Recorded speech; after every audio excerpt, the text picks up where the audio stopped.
Hello and welcome. Come on in, have a seat by the fire. This is the Daily Dharma. My name is Dina. Thank you so much for joining. I like to pull the code cards. Right now we've got communication on the bottom to take the impulse of where we can feed into the energies that are at play. So with communication, under that we've got perception and third eye. So the way that we're taking the messages that are coming in for us with greater ability to synergize creates miracles. Okay. Gaia, alchemy, and discernment. So there's some kind of good thing popping in for us, working its way out for us under the deck here. I'll get back into these in a moment. So during the pre-shuffles, I did have some messages pop out that I didn't want to tuck back away. So the first thing was this joined Kali and Kuan Yin deck. Dance of the Butterfly Queen, number 5, came out with number 36, Artha of Kali, I believe is how you say that. One of the masculine renditions from this deck, and it's talking to me a little bit of that Sagittarian energy that's at the tail end of some goddess energy feeding into the current conjunction where we've got Venus and Mars closing in on Pluto, which is at that 0 degrees of Aquarius. So I'm sensing that this is, whether we are masculine or feminine, it's an aspect of blending the duality within our nature, the opposing strategists, if you will, like the depiction where we have a good on one shoulder, good advisor, and the bad advisor. You know the one I'm getting at, angels and demons. And we can polarize ourselves like that, sure. But in this, it's talking to me about someone who is working within the parameters of our current 3D reality, trying to do their whole adulting process to generate resources, to do the right thing, and to create some type of legacy. It's reminding me that right now we're at the Chinese New Year, the Chinese Lunar New Year. This is Year of the Wood Dragon, I do believe. And then after that, we've got more energy coming in, of course, that's going to give us opportunities to work with the dragon energy in our lives. If that's something that you're already familiar with, then you'll know where I'm going with this, I hope. So 2 things here. It's talking about the mythical dragon energy of wisdom, ultimate power, maybe knowledge of the arcane. To me, it's got a lot of magic to it, a lot of hermit energy, as well as the hermit that's in the period of reintegration, I want to say, working with our fire energy. Even though this is a wood dragon year, the dragon is very fiery to me. And I'm seeing this as the masculine aspect that has found the need to step into the forefront in our own makeup, to create for ourselves, to pay the bills, to do all of these things. So, and possibly for some of us that are also working through some type of power control dynamics, most of us are somewhat activated in their warrior energy. I mean, even look at the easy one here for myself. I've named the channel the Empress, Empressive Warrior. Get it? It's talking about that masculine aspect of self-preservation, protection, but also of being activated into a higher aspect of understanding of why all of those things have led to this moment, that awakening to our calling that's been happening for so many of us. And let's face it, that it doesn't happen overnight for most of us. It comes with this great awareness a great inspiration. We jump in, perhaps. Some of us maybe less so than others, but I liked that spark right there. Boom. Um, it's like we think, oh, well, we finally know what we're here for. I'll just go do that. But then it's not so simple. We've all been immersed in this um, on purpose. There's a reason for what many people refer to as soul contracts, and for the processes of suffering and loss that have come and gone, and even popularity versus success and failure, things like that. This dance of the butterfly queen is softening the warrior energy into trust and faith in the flow and the development of life. The butterfly tells us that there's a time for everything. And the queen energy is still very strategic with that Pallas Athene energy that we're under still. But it's got the energy also of the Hierophant with that 5 energy here. It's the number of the human, the 5 digits, etc. So it's also so many things coming up. That Hermetic order is coming up, and that we've got this dragon energy. It's also talking to me about the north-south nodes of the moon, which we're going into eclipse season. I feel that right now we're at the forefront of this.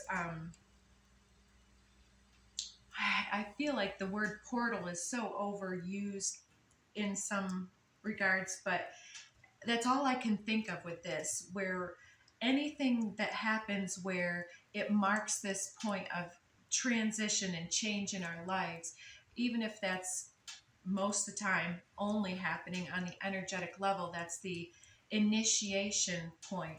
So all of these experiences and this activation of the calling for many has taken a long time to be able to understand the messages that are coming through from spirit, to be able to then speak them through the vessel and out into the third dimensional world, so to speak. And I see that with this downturned arrow, it's like a pause in the journey. It's a very patient and wise hunter, perhaps, looking for what one of the decks calls the good kill, not just taking any old thing, but thinking of the process of the highest good, and taking your own service to the next level. Under the deck here, we've got Blossoms of the Sky Dancer and the Book of Changes, which refers to the I Ching book, if you're familiar. If not, check it out. It's amazing. And I feel like this is talking about staying the course, not giving up at the end of where this relief point is really going to happen. And to interrupt this part, on the Archetypes deck, I did get the storm popping out. What's that? 47. 47, the storm. It's as though the storms of life have been weathering us and tempering us, rebalancing something here that was necessary to come from the heart space instead of from perhaps the mind, or the instincts that can sometimes be swayed or geared by poverty consciousness even. Many things can come through the storms of life, and it's using that to soften the energy, to tame the storms of life. So popping out in the mixed shamanic decks here, all the decks will be listed in the description box.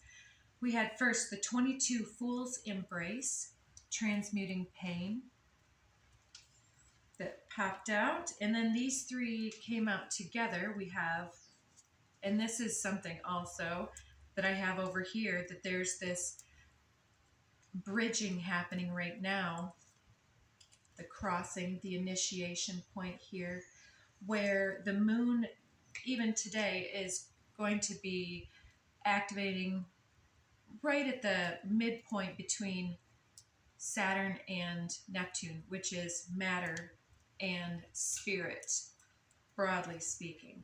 And so I feel like this is a, a light code activation that's coming through, and that's why I want to throw more code cards on this one.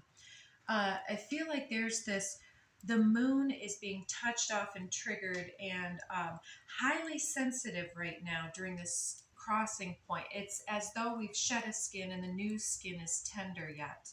And it has to do with the transmutation of the storms of life, any type of pain or suffering that is still on your mind. You'll be thinking of it, you know. Being able to understand what Spirit's telling us about that to create this crossing. So as that energy comes through, I'm seeing it with the moon there.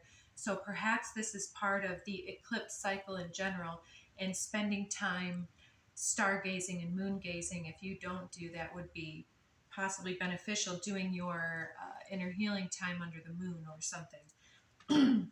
So this also, 54, this depicts a portal, and I'm seeing that this is the point where perhaps the portal is the eclipse.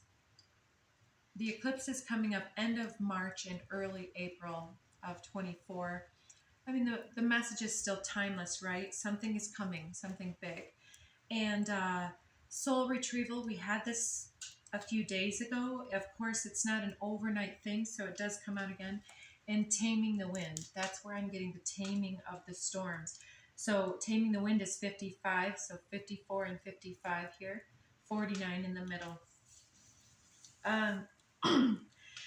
So soul retrieval, it's a bigger concept than I'm going to go through today, but it's talking about basically the fragmentation of ourself. It can happen multiple ways, but things that affect us very deeply can happen if you subscribe to past lives, past karma, ancestral karma, things projected onto us that we somehow absorb or identify with, to the point that it's like sticky residue from other circumstance or individuals, right? This stuff can cause us to adopt and adapt to an external versus developing the internal and radiating from that point. And so the concept can happen where, however, you're becoming split in your energy, whether it's from fragmentation from, let's say, a trauma in this life or previous, or imposed upon you, then there's this shattering of soul parts that then become somewhat like lost soul pieces, and then we have to gather them back to ourselves through things like shadow work, energy work, and other things. And I believe that this is what we're talking about, is spirits guiding you through the ebbs and flows. The Book of Changes talks about how anything that becomes extreme in one general direction is counter-checked and counterbalanced by another incoming energy. So we're learning about karma, dharma, flow, and responsibility. Our commitment and discipline to the higher principles is our ability to respond to things for the higher good, for our higher good. Communication. Well, so I want to get into the code cards actually first. Synergies on the bottom of the deck. We did see that with the miracle. Let's give it another shuffle here and see what else wants to talk out here. Yes, there's this taming the storms, not being deterred or overly swayed away from the highest path, our highest path. There's a path that's here, almost destined, fated, or chosen. That's right. I was going to remember the pre-shuffle. There were some things coming out, King, Bardo, and the animal, and I was thinking about the dragon energy having been harnessed or having retreated and coming forward.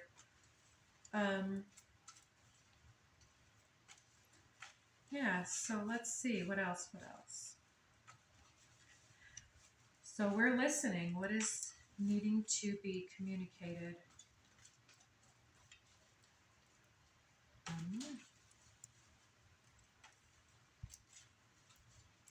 All right. Prosperity is on the bottom of the deck. I love seeing that one. 36 is the same number of this Artha of Kali. So being the heart-based warrior is bringing the prosperity of spirit. It's clearing the old karmas, that incoming energy, that healing energy, bridging spirit and matter, bringing our calling into the earth realms, bringing our messages into the body, and being able to be that sacred vessel of whatever messages are trying to be birthed through us and out into the world. And I mean, obviously, the prosperity on the material level is something that many of us, can use as an energetic resource. So how are we pulling that? Through earth alchemy. Okay. Yeah, using your sacred energy here to understand how to possibly wake other people up to their ability to use their energy, simply by even grounding other individuals into the earth, possibly by plants, by music, by drumming, by possibly just eye contact, or physical touch, Reiki, massage, whatever. Tantric journey seems to me to be energy work, but also through the earth body, because the Tantra is bringing all of that deeply into the body. It's not being disconnected or numbing or avoiding. It's by getting deep into the body where things do hurt. We are sensitive. We can't be too close to heat. We can't be too in the cold without suffering, literal body suffering. So there's something here about changing the vibration of your environment as well, whether that happens for you through physical movement or bringing energy, animals, or nature into your environments in some way. I feel like I'm becoming a little literal on that one. So the siren, yeah, there was something earlier too about this, the temptation. All that glitters isn't gold. Everything that sounds amazing isn't necessarily where we need to go. It's also telling me about like a red flag event. That can be just a symbol. I'm not trying to forecast or be a prophet, but if something happens, you'll have to let me know, because I don't follow the news like that any longer. The siren, so many things. Red pill, deep waters.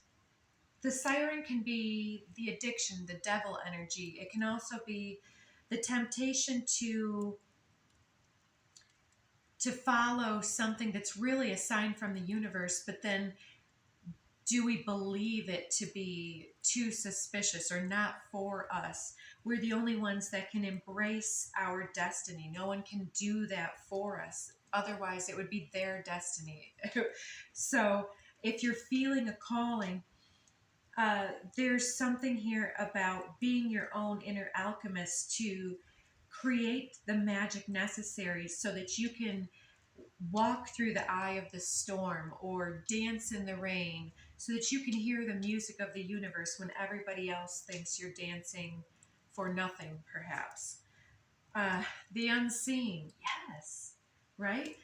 Hearing the music that others don't hear, seeing the intentions at play that others will not or cannot see for themselves. Being someone in almost, I want to say, panning out from the details allows that broader above perspective that allows you to understand the messages coming in from spirit. Like, the highest possible good is not going to jump into our life and be like, oh yeah, you need to cut that jerk off. Did you hear that last thing? Oh boy, I didn't mean that one. Don't flag me, folks. All right. So let's kind of close this one out with just a little bit more about these unseen realms. Where are we putting our attention, or what do we need to know about this soul retrieval and taming the wind?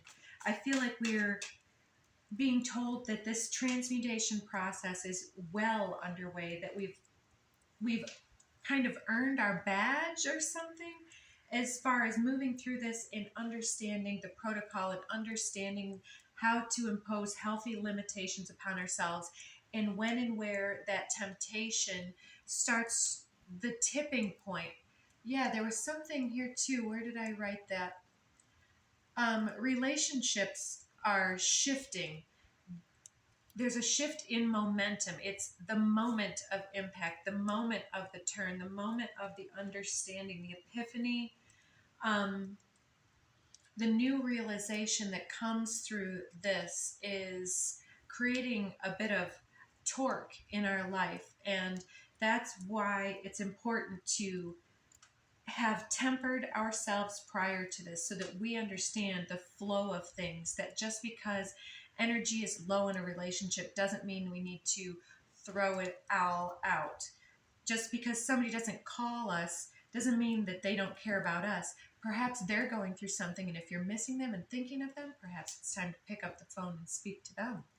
So all of these things can be cluing into the unseen in very healthy ways. And there's a bit of strategy as well to getting yourself to come out of the fog or delusion or disclarity of any type of previous pain.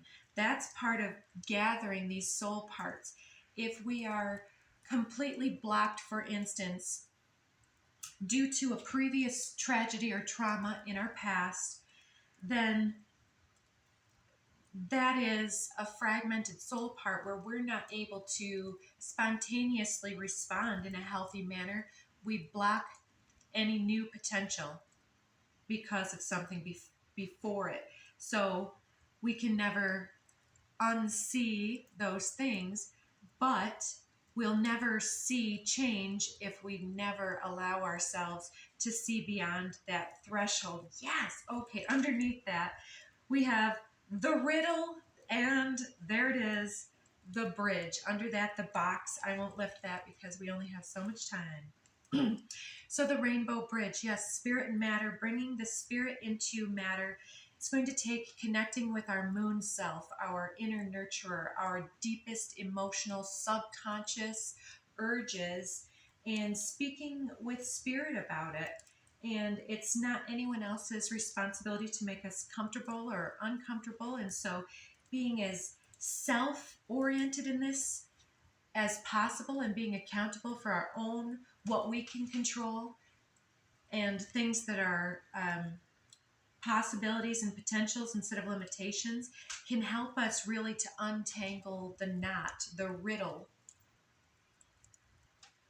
Right. And I was hearing some things previous to the forecast about, I tend to focus on the shadow and all the things that need to be worked out or are working out, but there's so much potential at play here. So let's even just look at, under the deck, we have prosperity. We have this brilliant masculine, feminine, the blossoms, the butterfly, the book of changes. It's like understanding the journey and being able to recollect the self and reemerge with that dragon type energy of, now I know, now I have that wisdom. I reemerge from the cave having newfound clarity. If it's simple, honest, and resonates deeply, then that's a higher message. If it feels restricting, fearful, anxiety inducing, this is probably fear-based or shadow-based. And there are many methods that we could talk about, but today is just about recognition that this is at play. I've been dry for a minute here. Hope you enjoy my punny cup. Espresso Patronum. I am a nerd sometimes. Most of the time. I'm not afraid to be interested in things. I'm not afraid to show myself. I think that that's what someone has defined nerd as before, although there's all kinds of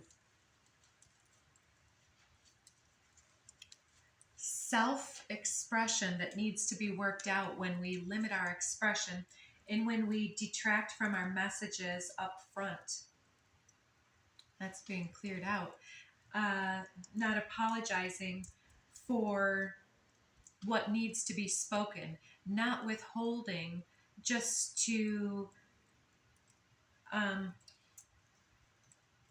fulfill some type of expectation, I want to say, or gain some kind of conclusion.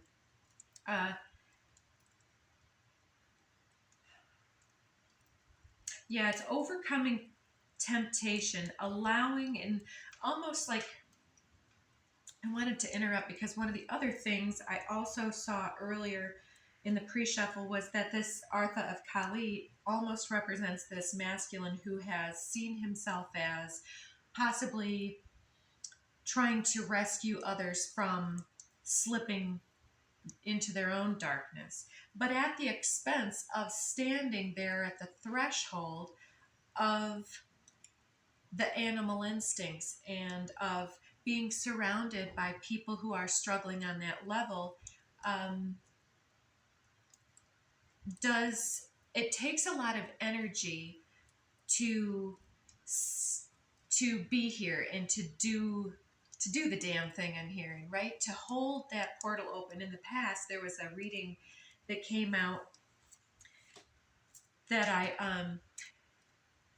I was equating to the Marvel image of Thor was holding open this eye of the planet to get the heating element to be able to create a new mythical tool for himself. It was, am I doing the worst job ever about this? But I'm trying to equate it to what we're kind of doing, forging our own tools, holding the portal open at great peril to oneself in some regards.